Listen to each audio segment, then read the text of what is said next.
background on these two, but also we'll post it into the chat if you want to read their full bios. So Liska Richer is the manager of the Seed Sustainability Program at the University of British Columbia. She runs many projects on this campus. She chairs interdisciplinary committees and action teams. She also teaches at UBC. I know she's an amazing gardener, and I have to say she is one of the first people I reached out to when I started at the University of Calgary, my role. She's really a true leader in the campus's lab space. Also welcome Shalini Nanayakkara. Shalini is the Marketing and Communications Assistant at the UBC Botanical Garden, which is very beautiful if you've never had a chance to visit. She recently completed a master's in English literature and is writing a sci-fi/fantasy fiction novel focused on youth and climate action. So welcome to Aliska and Shalini, and I will pass the reins to you both. Great, thanks so much. What a lovely introduction, and good for you for scouting some photos without our knowledge. Very fun. We're really happy to be here today, and I really appreciate having the opportunity to be part of this group. And I can't attend as much as I like to, just due to capacity, but I really find it beneficial to have a smaller group of peer institutions to talk about issues like we want to get some input on today, and to share and exchange knowledge to further just translate it, as well as mobilize it as well. So I'm going to, both Shalini and I will be co-presenting, and I'm going to start with sharing my slides. So just bear with me for a second. And just put this in presentation mode. Here we go. Right. So today we're going to be sharing some work that we've been doing on advancing what we're calling a climate-friendly food system at the University of British Columbia.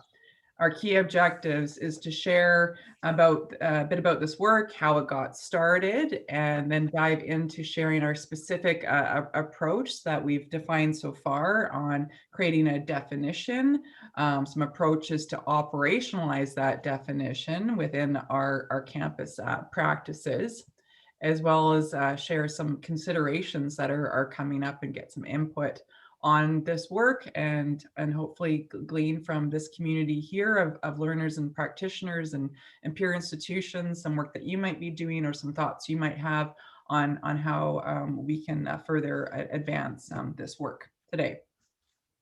And we have a number of questions posed for you at the end of the presentation, and a little bit throughout, and we're hoping to keep it to about half an hour, and then have enough time for questions, if not under that.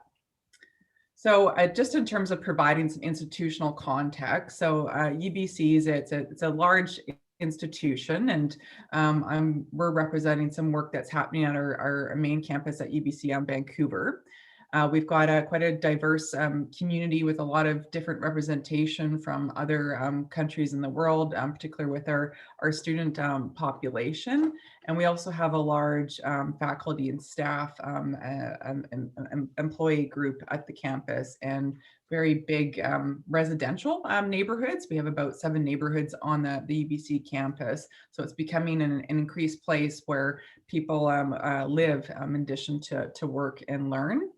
And in terms of the food environment, we have 2 main food providers on our Vancouver campus, and they're self-run, and one's student-run and one's an auxiliary operations. And this work, our main partner with that on the operations side is our food services provider, who's our auxiliary one, called UBC Food Services.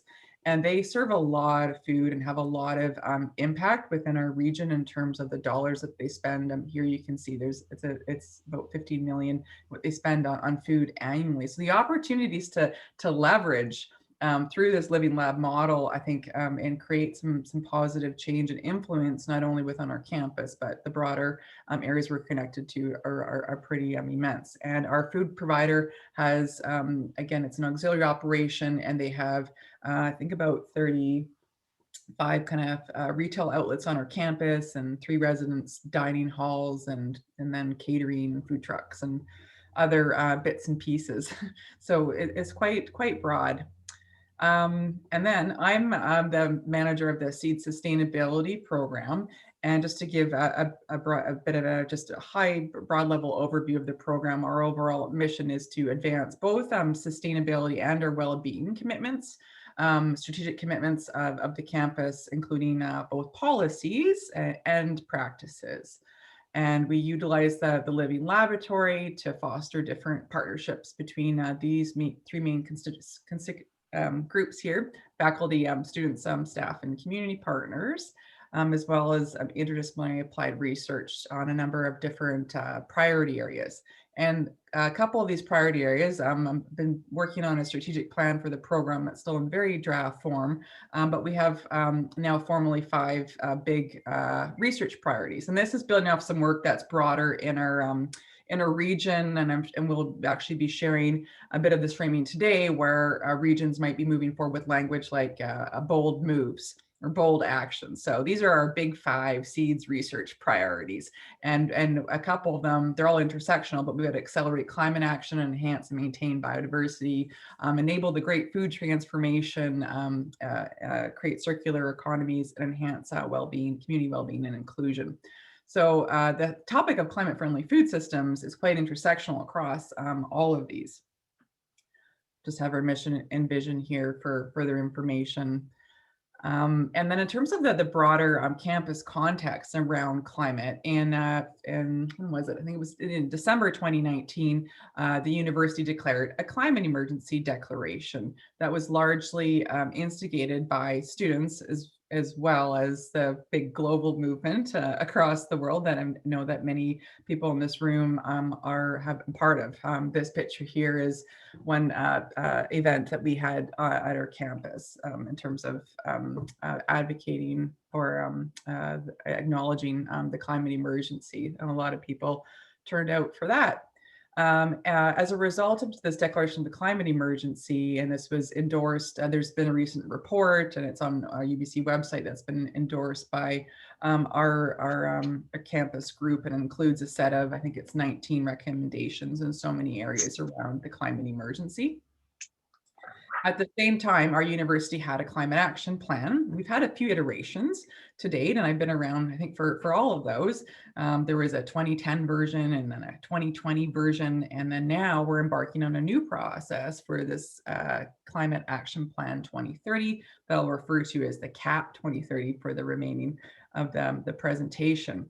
And this was also spurred from this climate emergency declaration, as well as some broader university commitments. We have a very ambitious and I think robust campus strategic plan with a number of different target areas in there. And one of those is around, I've got it quoted on the slide here, leading globally and locally in sustainability and well-being across our campuses and communities. And then I know everyone's familiar with the Intergovernmental Panel on Climate Change report that we have limited time to act. So it's really, I think, a great timing for a university to be really renewing our commitments in this area and approaching it in a new way.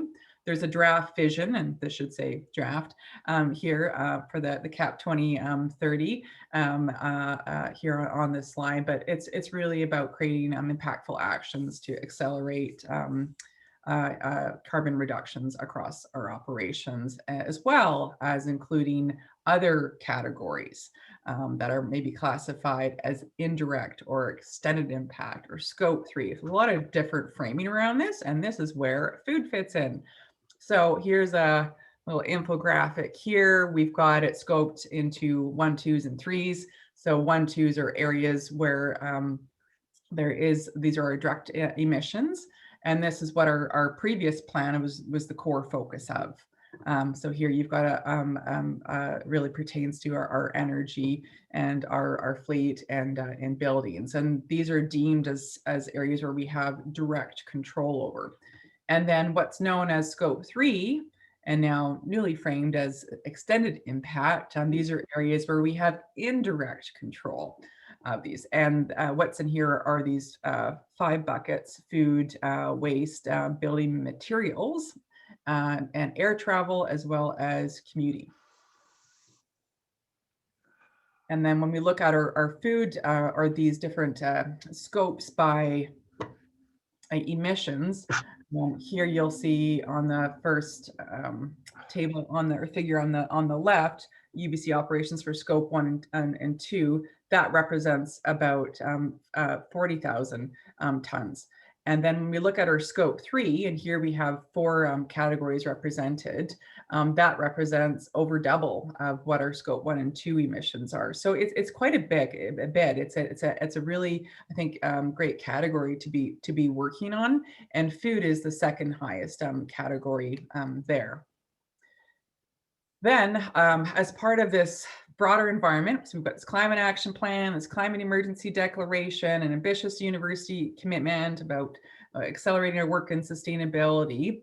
We have a number of different working groups, and for seeds, a part of our new model is calling our groups action teams, and we've got some unique kind of governance structures there. So under one of our interdisciplinary initiatives, the Food System Project, we have some different working teams, action teams. So one's on biodiversity, one's on food justice and sovereignty. There's another one on climate-friendly food systems. So this team was born in 2019, before the climate emergency declaration. It's already on our radar. And then when the university declared the declaration, made a commitment to this climate action plan, we became an official team that was associated with this CAP process. And our overall scope of work then is to identify and co-create student-led research opportunities in this area and contribute to a number of different key working or focus areas that we'll be focusing on this session today.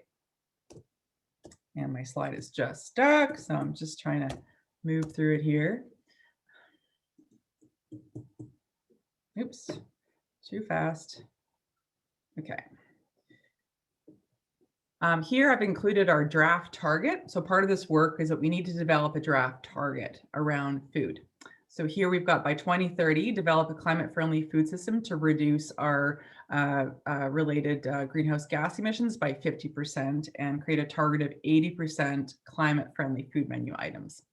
And there's a lot of rationale behind this. And I probably don't need to get too much into it with, I think most of the room being familiar of the role that food plays in our climate crisis, but happy to speak to it more in the questions. And as part of this team, so we've developed a draft target, and then we have a set of bold actions. We have 10 of them, and they're further getting refined right now. Our initial focus will be on climate mitigation, but we also don't want to exclude adaptation. So here's our bold actions. I won't read each one of them out, but each of them have some different resourcing asks associated with them, some stakeholder groups, and you'll see they're very intersectional. So one's around developing a strategy. Another one's around developing some food procurement guidelines pertaining to and climate friendly. We also have a supplier code of conduct for basically how the university does purchases, from everything from paper to computers to lab equipment. And there we really want to use this as an opportunity to align it more with our sustainability commitments. And around food and climate, there's some key areas there that we proposed. Another one's around enhancing and streamlining our measurement and reporting on our food system. There hasn't been much of it now. I know we have the STARS report card, but beyond that, food's been a bit more, I think, of the underdog and how we go about reporting things. So I think there's some great opportunity there. And the final one, and which is the focus of today, is develop what we framed up as mandatory campus-wide climate food labeling for food products on our system, on our campus here. And I'll turn it over to Shalini now, who's been our lead as part of a broader team working on our climate-friendly food systems. Thank you, Liska. I'll take it over from here. Okay, so the climate-friendly food system label has kind of three sections to it, which I'll go through in terms of our approaches. So the first consideration that we have to think of is the terms that we're using. So our goal is to create a definition. So this is the overarching goal that envisions the future of a climate-friendly food system at UBC. So kind of like the utopic, like what do we actually want to have at UBC in terms of a climate-friendly food system. This is the definition. Then we go into attributes, which are the features of this definition that will help us implement this goal and definition at UBC. And these are now the approaches that we're going to take. So we have a label. So this is to operationalize the key attributes of the definition. As I mentioned, the definition is kind of like a utopic idea of what we want at UBC, which we can hopefully achieve one day. So the label is really a pilot project. So we want to incorporate the key attributes from the beginning and then add on as we go. So the deliverables of this would be to pilot the label at the dining halls at UBC and then scale out and roll out across the campus. Next, we have a toolkit. So this is an online tool that will help comprehensively convey the definitions and attributes to the UBC community and also engage them with the knowledge and skills and actions that they can hold and do in terms of furthering a climate-friendly food system. So for this, the deliverable is a visual digital platform of some kind online. So that is kind of the core of the label initiative. And then we also have other initiatives which are to be determined through the bold actions, such as Liska mentioned, the procurement guidelines. I will also mention here that my internet connection is a little unstable. So if I cut in and out, I apologize. It's kind of a reality now with the pandemic and the digital age, but please bear with me. So to quickly go over our approach in terms of timeline, so there's 3 stages. The stage 1 is the definition, which has been ongoing. And this is primarily compiling the previous research that other people have done in this action team, as well as conducting new primary and secondary research to create a comprehensive literature review, which will present the recommendations on the definition to pilot this label at UBC, as well as the other initiatives for the climate-friendly food system. So stage 2 is operationalizing the label. So as I mentioned, this is going to be in the residence dining halls and hopefully scaled out as well. So we are considering having a soft launch pretty soon, and then having a comprehensive launch which includes more comprehensive attributes of a climate-friendly food system later on in September when students come back for the new term. And then the toolkit as well will kind of happen after that, around in April. So this is developing that online tool for the UBC community to understand what a climate-friendly food system is. So I will present a working definition of what is a climate-friendly food system at UBC. But first of all, before that, I kind of want to get everyone on the same page about what a food system might look like. So the definition for a food system is varied. There's quite a diverse array of that. This, I think, is a helpful diagram. By no means is it like perfect or anything, but I think I just want to hone in on a couple of key parts to it that will help inform and give context to the rest of the presentation. So in the center, we have a multicolored circle, which is the food chain. And this is kind of the processes that the food goes through to get to your plate. So everything from the farm inputs on ground, and then the production of that food, all the way to processing, transportation, distribution of that food, consumption, and then at the end, the disposal and recovery of waste. And around that is the circle of influences that directly and indirectly affect the food chain. So that includes things like the politics of the current sort of time, health, environment, society, and economy. So currently for the UBC definition and label, we're looking at environment, society, and economic factors. So those are kind of what we're focusing on. So this is our definition for working definition, I should say, of our climate-friendly food system at UBC. I will read it out, and then I also have a question here to give yourself a break from my voice and to hear from other people as well if you have any thoughts. So I'll just read out the definition and then move into the question. So UBC aims to operate within a climate-friendly, just, and accessible food system, which means being committed to operating within planetary boundaries by reducing our GHG food system footprint and enhancing food system resiliency from production to end disposal and recovery, while producing positive outcomes for people and planet. So we want to focus on like a small part of this definition right now that we're kind of considering and grappling with. So the question is, do you think just and accessible is encompassed by climate friendly, or are these terms separate considerations that merit being called out within the definition? So I'll give a little bit more context. So some might argue that within climate friendly, you would already have considerations of justice and accessibility. And others might argue that because like justice and accessibility have kind of been issues that have been excluded from environmental movements historically, they weren't having a call out on their own. So I welcome any feedback that you have right now. If you want to use the chat or vocal as well, just to speak out, that'll be wonderful to hear from you.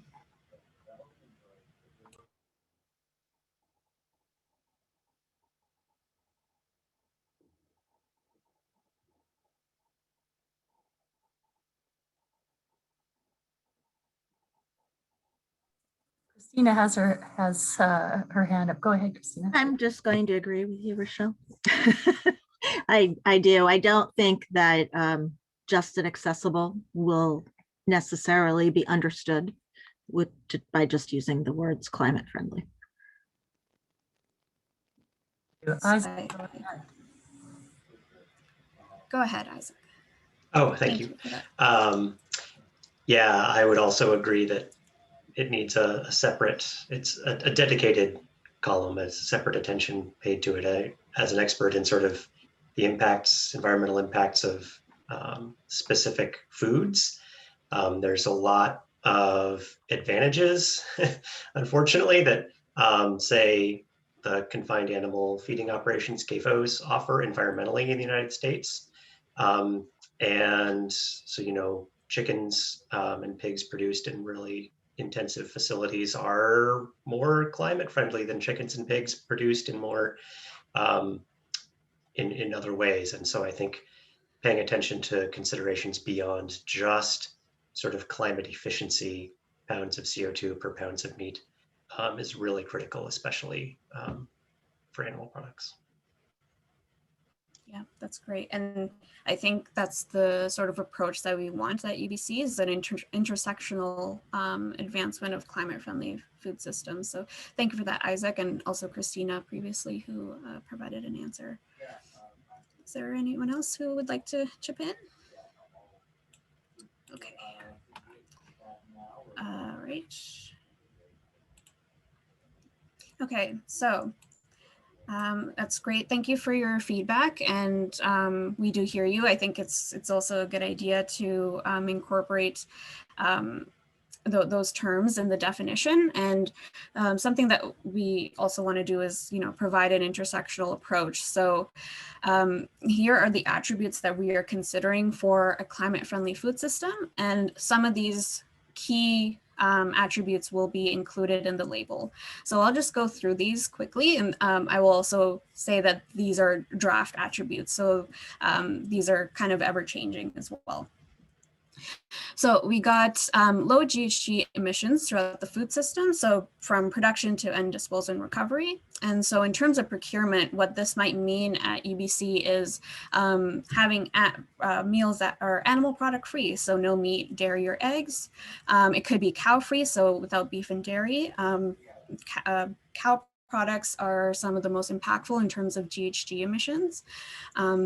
So you could exclude those. We also have more inclusion of GHG and lower GHG animal products, such as eggs and chicken. And to compensate for that, we have an initiative for having more plant-based food. So plants take up more of our plate.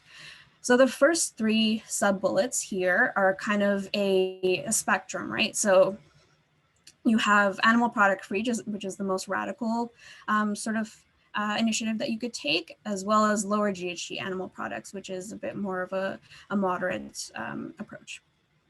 So further attributes: zero waste and practices that promote circular economies. We have organic and low input agricultural practices. So low input can mean lowered amount of use of fertilizers, of pesticides, of water use, and these often require advanced farming techniques. We also have to consider how to create a resilient food system. And for us, we have been considering seasonal and local foods.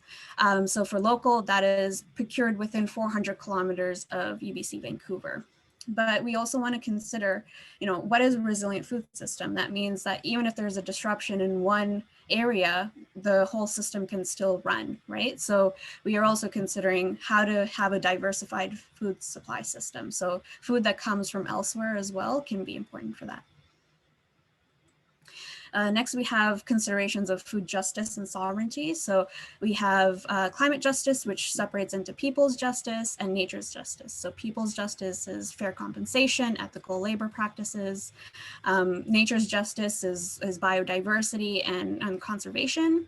We also have to consider Indigenous foodways and how that could be integrated at UBC through consultation as well. So UBC sits on the traditional and unceded territory of the Musqueam peoples. So how to consider that in our approach is important. We also have culturally appropriate and diverse foods. So when we're thinking about how this initiative can be successful, we also have to make sure that people can find familiar foods to them in the climate-friendly food system. So making sure that people have the right to traditional and authentic food is important. And finally, we also have accessibility. So food that works with a variety of diets is healthy and as affordable as possible. We also have considerations of animal welfare as well to kind of wrap that up. And these are not scaled or weighted yet. They're in no particular order. So I'm just letting that kind of sit there. 1 second. Oh, okay. People are just providing comments. That's great. We'll look over that soon. So this is a framing of the same attributes that were in the previous slide, but just in terms of mitigation and adaptation. So currently at UBC, we're leaning towards what are the immediate mitigation factors and initiatives that we can take, but we also want to include adaptation in that as well. So this is a useful frame to figure out what practices can inform which approach, and both approaches. So through mitigation, obviously it's lower GHG emissions and zero waste. On adaptation side, we have more like considerations of social and other environmental issues like biodiversity and making sure food is organic and low input, as well as fair compensation and things like that, and animal welfare. And things that fall under both could be resilient food system, accessible food, and considering Indigenous foodways, because these things can have more engagement and help people adapt to a new system, but also help in providing food that is less carbon impactful. So as you have likely seen, and we've already said, food is highly intersectional and our food systems are complex. So these are some of the key considerations that I'm going to pull from our attributes to kind of re-emphasize here. So climate-friendly food systems should consider GHGs and other environmental, social, and economic impacts. I think this is particularly important if we're thinking of adaptation as well. We have to consider affordability, again, accessibility to and culturally diverse food, and consideration of Indigenous foodways, to me, all kind of fall under how to make this as inclusive as possible. We want as many people to be part of this climate-friendly food system as possible, right? And how to make people feel comfortable and heard and empowered through this work, and carve out new ways of creating a healthy food system. And this falls right into just food system as well. Again, considering resilience is important. And a key one here is implementation feasibility. So how feasible is it to create this label that encompasses all of these attributes? Realistically, we're going to have key attributes that we're going to have at the beginning and slowly add on in later iterations. So here I will quickly move into our second half of the team here. So Liska and I are part of the communications and definitions team. And we also have a data team that is more working in and analyzing the data and making the implementations of the attributes into a label. So our overall objective here is to pilot a reproducible framework for a food label that integrates elements of the climate-friendly food system definition. And their approach is, first of all, it's in 3 steps right now. So what they're trying to do is test GHG emission factors and calculations. And we're using the Cool Foods emissions calculator, if you've heard of that. So those are the numbers that we're using to analyze the ingredients of the top 10 menu items to see the GHG impact of those items. And so this sort of approach is going to be automated, hopefully, so it's easy to operate and expand into other ingredients for other recipes at UBC. And then this team will also integrate attributes beyond GHG. So right now they're looking at GHGs, but also considering how to, you know, how to have metrics and evaluate for things like people's justice. How do you measure those things? So those are going to come in following iterations too.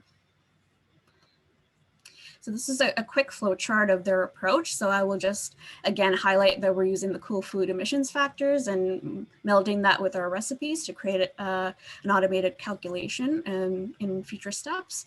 And then this is all to kind of inform, obviously, the label, but we're also looking to, in the purple box at the end, to have this information available online in an existing online platform at UBC called NutriSlice. And this is where people can access the nutritional information of the daily food that is available at UBC and kind of get health and nutrition information there. So we want to add also climate-friendly details as well. So having information about the GHGs on that platform as well is kind of another key component for the data team. Okay, wrapping things up here. So our next steps is continuing to identify promising practices for the climate-friendly food systems at other campuses and institutions through literature review, through secondary research, and also through primary research, through interviews with key stakeholders and partners. And I would also say a meeting like this, a presentation like this can also fall under that. So hearing your thoughts as well is really important for this. Our second step is to present the definition and recommendations to operationalize the label. And finally, to pilot the framework to integrate the attributes of the climate-friendly food system through a label as part of the UBC Climate Action Plan 2030 Bold Actions. All right, so we've come here to some guiding questions. So I'll go through them quickly and then we can flow right into discussion. So the first question that we have is, so we've shown you some potential attributes for a climate-friendly food system. What we're currently considering is how to prioritize which attributes are going to be in the pilot and which ones are integral to the definition from an initial stage. So we know we want GHGs. What are the other attributes that are integral to an initial pilot of the climate-friendly food system? So that's a consideration that I'd like to throw to you if you have any ideas of what those other attributes could be. So some of the sub-prompts here is, what does a positive impact of a climate-friendly food system look like to you? What does impact look like? Is it justice? Is it accessibility? And how does that look? Another way that you can consider this question is, do you go with a mitigation approach or an adaptation approach? Or do you look to combine the two? How do you consider justice, people, and natures as part of climate-friendly food? And what does a resilient climate-friendly food system look like to you? So we've already named some here as well.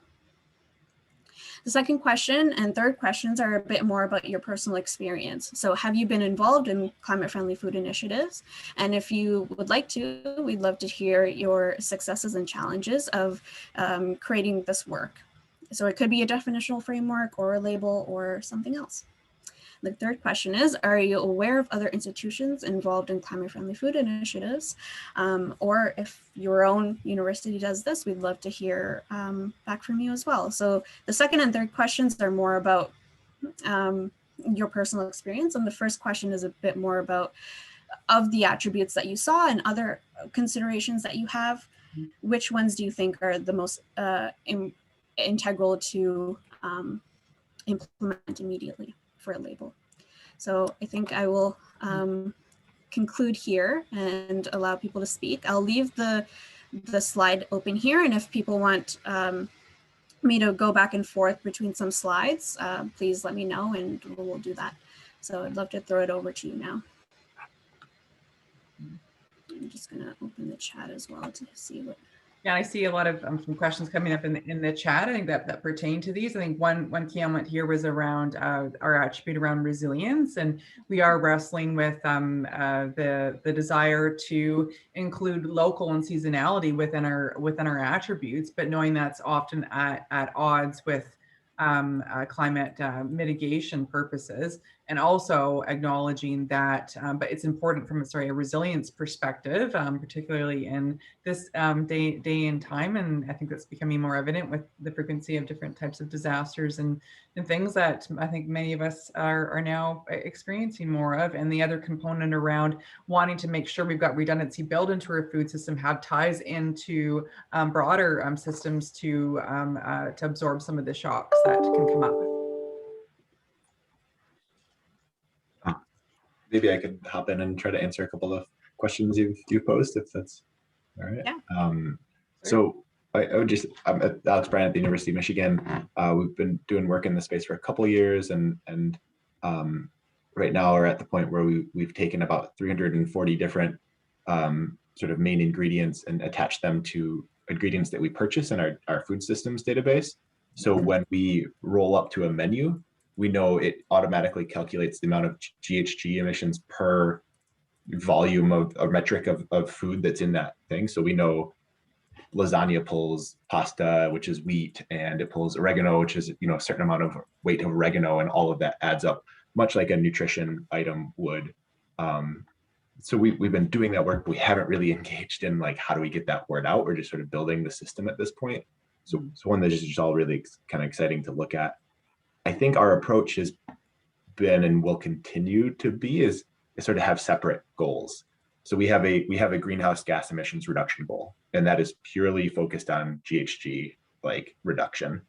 And then we'd have a sort of separate goal that's like a local or a local and sustainable goal, right? Which is where we kind of currently have. So it thinks about a certain radius from campus. If you have third-party certification, much like the ASHE kind of goals have been for a while.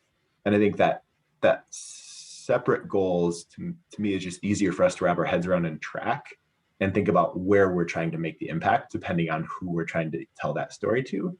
It also retains some of the choice for our consumers, right? So and educate students, I think, in a little bit more approachable manner, perhaps, but I think we also could be missing something when we don't tie them all together as a holistic approach. But it does give our consumers the ability to be like, oh, okay, I'm going to target just for climate because that's really what I care about. I want to target for local or sustainable because that's what I care about. Or I'm going to target a bit of both of those things. And we have all that information, ideally in the next year up in front for them to look at and choose from. Much like, hey, I want to have a high fat diet. I want to have a low carb diet, whatever that might be. I think a similar sort of approach, because the system's already sort of built that way to do it. But I don't know. I guess that's our approach and how we've thought about that some. And the last one I'll add is I think the industry is moving towards more analysis and more considerations of justice. So I know that NACUFS, for example, is working on a sustainability tool that would include a heavy focus on social justice, like paying living wages and upstream sourcing, and looking at, do you know the labor involved in the farms that are, growing food for you through your distributor, really trying to push the distributors to gather a lot of that information, because I think that's where there's just a big bottleneck in our food justice system is you can go one step back. Where you got your food from. Distributor knows what sub-distributor they got their food from, but not beyond that. that sub-distributor knows they got it from this regional aggregation farm, but not beyond that, right? So there's just so many different layers there to try to dig through. So cool. I'll be quiet. Thank you. You've given us lots of great information. Sorry, Shalene. No, I was going to say the same thing. Thank you very much for that feedback. It was great to hear. I just want to confirm which institution are you coming from? I just want to write it down in the notes. Yeah, University of Michigan. And we recently got an internal grant to do over 2 years to study different nudging techniques on shifting towards generally less meat, but we'd be happy to talk more about what we're up to with you or others.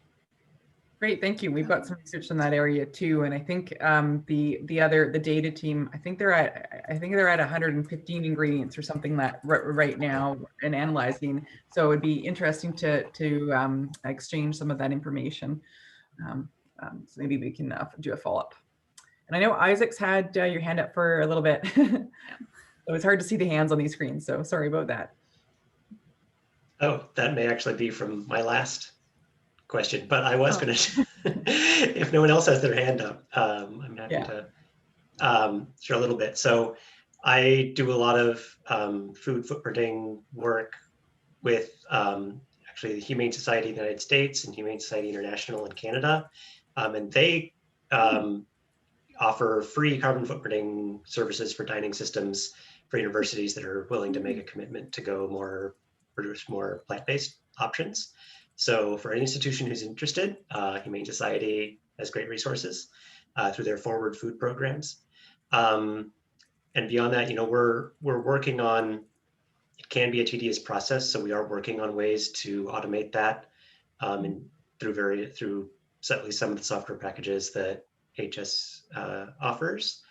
So at least internally within the Humane Society, we can provide recipes and trainings for dining services, employees, chefs, and those can come with the carbon footprint information.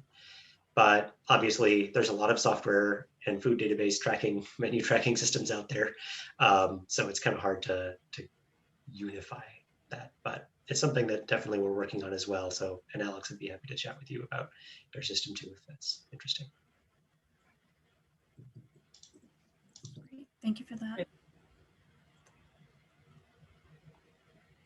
Would it be helpful to show the Venn diagram maybe again? We're trying to find a simple way to convey this and spark these dialogues. There's a lot of stuff here, right? And we have these pressures that we need to deliver very quickly on the mitigation piece. But we also acknowledge all these other intersectional pieces, and why can't we want to be able to do one thing at the same time, deliver multiple value and help coordinate our efforts. So this is one approach that Shalini's been putting together as a way of conceptualizing that can maybe help us address some of those considerations. And maybe if they don't fit in with this initial kind of climate friendly work, then maybe they fit into another stream of work. But we think it's important to at least acknowledge whether or not this gets addressed in a toolkit or in procurement guidelines or in an educational campaign or something else.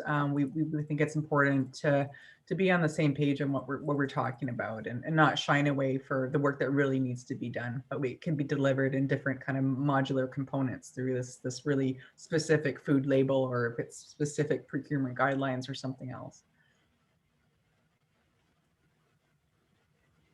I'm just wondering, looking at this Venn diagram, it strikes me this is similar to the work that Alex mentioned that they've done at University of Michigan, where the mitigation piece is really focused on GHGs for the most part versus the adaptation piece. And I wonder if it's labeling like that.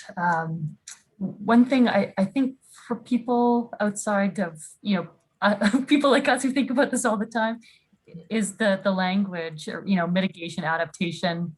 Mm-hmm. As a consumer, I don't know if I would be that excited. So I think, Shalini, lean on your communication skills here and what would appeal to people or get them excited about making that purchase.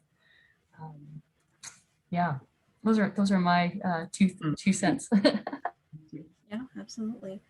Yeah, I think right now this framework is purely internal, and for us to kind of wrap our own heads around this work, because even people who are in this in this work every day, it's kind of hard to keep everything in mind too.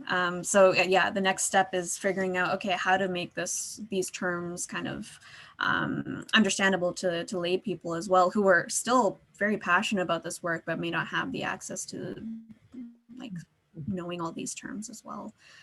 But yeah, that's a great point. Yeah, well, I congratulate you for tackling. This is such a complex topic, as evidenced by the slides you've shared. So kudos to you for tackling it. And Deborah has put a comment in the chat to add another circle. I love the repetitive comments. It's great. I really appreciate that framing and catching that some of the implications of using the word low input. Again, this is what happens when you're working in your own little bubbles, and we all use our internal speak. So pretty key. There's so many different ways of framing it. We've got climate plus and some other language here. We're just trying to break down. We want to make sure we have the specific attributes right, and then how we externally communicate that will be a whole other process in terms of who's our target audience and engaging the community and what it affects to have some input there, I hope. Yeah, I think Deborah's point about adding regeneration is something to look into as well. And I guess at the top, adding that would be important. I guess what I'm getting at is having a forward-looking view, because what you're doing here is really important. And you've got some elements of that forward-looking view, like your circular economy model conversation. I mean, there are things that could easily go in that, but it is something that really requires a rethinking of the food system. And I don't know exactly if that's part of your goal, but again, yeah, just something to think about. As if you don't have so many other things to already be thinking about, right? Absolutely. Thanks, Deborah. I see Sue put a comment in the chat a while back about looking at the Real Food program and asking if you're familiar with it. What are your thoughts on it? Know the Real Food Challenge, that group? We have yes, okay. And I know that they started in the US, and then Canada has kind of an equivalent called, it's the organization Meal Exchange. So we have worked with them a little bit. I'm not too sure if you're familiar. I don't know the top of my head, and maybe Shalini or our data team might know a bit more on what they've drawn from that group, if they have. Do you know, Shalini, for this specific? Yeah, I'm not sure what exactly the data team might have taken from that group. Yeah, I'm not sure. I'm not super familiar with it myself, to be honest. If you have, I'm not sure who said that question, but if you have any sort of rationale for looking at that program, that would be great to hear too. A question for the group, and particularly for Liska and Shalini. Have you connected with the Menus of Change and then the Menus of Change University Research Collaborative within that space? And if not, I would highly recommend connecting. The Menus of Change is sort of an approach of sustainable food systems work in partnership with Harvard, Stanford, School of Public Health, and then Culinary Institute of America. And the Menus of Change University Research Collaborative is trying to highlight the universities that do research partnership in their dining programs with researchers. And I think that network has been really helpful for us to connect with others. But they also have a pretty heavy focus right now on climate impact and carbon impact within food. And so they're doing a lot of this work as well as gathering sort of collective data from procurement data from all those partners to understand, can we do an intervention broadly, and will that move the needle on reducing meat within this network or not, that kind of stuff. So. Yeah, I'm currently looking into Menus of Change. It's part of the literature review in terms of secondary analysis. And Liska, you might have a bit more input on that. Yeah, I'm not hands-on with the research, so I can't speak to all of it. I know we've got a really big compiled list of different databases and networks with kind of more of a, probably a bit more of a Canadian lens, but we also have broader networks in there too. And I'm pretty sure we have them on the list. We've got a number of different focus areas around circular economies and food security and local food procurement, and it's a bit hard to keep track, but I know it's a key resource. So that's helpful that they've got the research there. I know that the data team's been really drawing on Project Drawdown as a key source. And then working with Meal Exchange or the Real Food group. I think our campus is, we're doing a lot already. We've got maybe, I think 60% local food procurement. So there's a lot of locality, which is really high for a big institution. And we've been doing this work for about I guess 15 years or so on locality and seasonality and farm to institution. It's the climate flavor, the climate lens, I should say, that's I think maybe coming more to the fruition. But it's been hard to do the to figure out how to slice it and what criteria to include in the analysis for the team, and what's in and what's out of that analysis. It's so context specific, and how in depth do you go with these LCAs when the procurement system's constantly in flux and changing?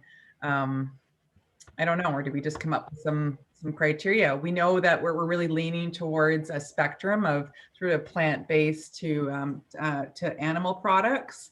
Like that, we were trying to frame things in terms of a spectrum, and maybe we eat less here and more there, and then we can get more granular than that. And same with waste. It's just some of these other elements we'd like to really include in the more of these adaptation pieces within the work as well, given how intersectional, particularly the nature's crisis is with the climate crisis. And that's sort of a key thing that we're also trying to work on socializing more in the program. We've got to move quickly in this remaining decade or so on a number of fronts. So yeah, it's complicated, and everyone brings something to the table from these different groups. And yeah, this is where we're at now. So I really appreciate a lot of the input we've received today. And well, if possible, maybe follow up with a few of you in your comments, or if you've got additional comments or questions for us, then feel free to reach out and share this, or we talk more. I noticed there's a comment from Jordan saying, I'm new to this work. I appreciate the work you're doing here. What are your thoughts on using the labels, however they emerge, to create environment and justice-friendly menus for celebrations? Everyone wants a piece of this label, and that's what we're wrestling with. So the approach right now is that the university has gone at great lengths just to get ingredients like on labels associated with food items. So this is this thing called NutriSlice. And now we want to add the climate piece. We also want to add some other pieces in there too. We actually had a line maybe about 15 years ago called the Love Line. It was local, organic, vegan. That was with their student organization. So smaller scale, but it's I think the ideal, as Shalini mentioned earlier, is to build a system that can be modular enough and scalable enough to add on these additional elements to. So that, and the justice piece is just this big component. It's really important right now in our university being contemplated as part of this climate emergency declaration, all these recommendations. There's so much work to be done. So haven't really answered your question, but yes, it's definitely on the table. That's where this Venn diagram comes in. How can we squeeze that into this work and build it out? So first phase, focus really a lens on the mitigation, and add in these other elements. Thanks, that's good. I appreciate it. Awesome. And Christina has a hand up. Go ahead, Christina. I wonder if you could use the nutritional label, use that framework, and then just instead of protein and carbohydrates, that you could actually list your different elements here. I mean, Yeah. I think it's really valuable to communicate to students that all of these elements go into climate friendly food. And that's almost like the most important thing you're doing is showing them how that there are all of these different elements, and that they don't necessarily, you might get one that's high and one that's low, and it's not all high, it's not all low. Mhm. And making those choices, those trade-offs, I guess, is, you know, showing students that, as well as enabling them to make a choice, just like nutritional labeling does. It would be big. I mean, that's the problem, is that nutritional labeling is large. Yeah, and I think this also speaks to Alex's comment in the chat as well. And I think, and Isaac also chimed in there about designing the label. And this is still kind of an emerging side of this project, is what does the label actually look like? Is it like, Isaac mentioned that, like, in terms of a graphic design standpoint, having a lot of information is a trade-off to, oh, look, it's like this pretty icon, and being able to immediately recognize an icon to say, okay, this is climate friendly. What approach is going to be the best to get people engaged is I think foremost consideration, and that's something that is not really in my jurisdiction in terms of how I'm involved with this with this pilot. It's more of the data team, but it's definitely something to look into, and there's quite a few studies that are happening. I know that I think there's some studies, I think maybe at UCLA, that's looking into the different icons and what they look like. So there's a lot of emerging sort of research in this area. It strikes me that you know, the label is a thing we're drawn to. Yet I think the big piece of work is maybe the toolkit and the other efforts where you enable people to have the mindset to pick up an apple and think through this themselves. And maybe it's quickly, there's a, you know, they're looking for the icon, they've already kind of thought about it. And so linking those two things together, I think, is a big piece of the work. Yeah. And one of the ways that we're, oh, sorry. One of the ways that we're thinking of linking that is perhaps like a QR code that's right next to the icon, and people can scan it on their phone and then be transported to the toolkit, and then they can get more information there. So there's quite a few options to how to connect those things. But again, informing people that, you know, this is the label, you have to go to this website to look at this information. There's a QR code. Those are things that'll definitely have to followed up. Well, thank you, everyone. I see we're at time. So if you need to run off to another meeting, please feel free to do so. I want to thank you all for attending today, and I want to especially thank Liska and Shalini for sharing their really inspiring work with us. I believe Liska and Shalini are open to follow up after the call. So we can put email addresses in the chat for follow-up. And I'll stay on the call for a few minutes if anyone has any follow-up questions or ideas. So thanks again, everyone. Take good care. Have a good rest of your day. Thank you, everyone, for joining us.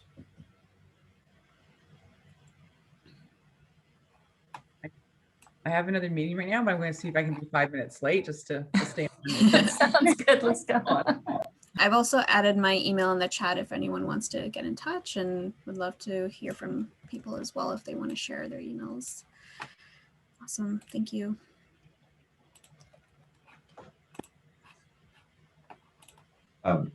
Yeah, Shalini and Liska, it'd be great to connect, and it sounds like you're at a very similar sorts of like, how do we do this work? We're like part is really building it out, but not fully there yet. And we've thought a lot about some of the nitty gritty data pieces of this. And my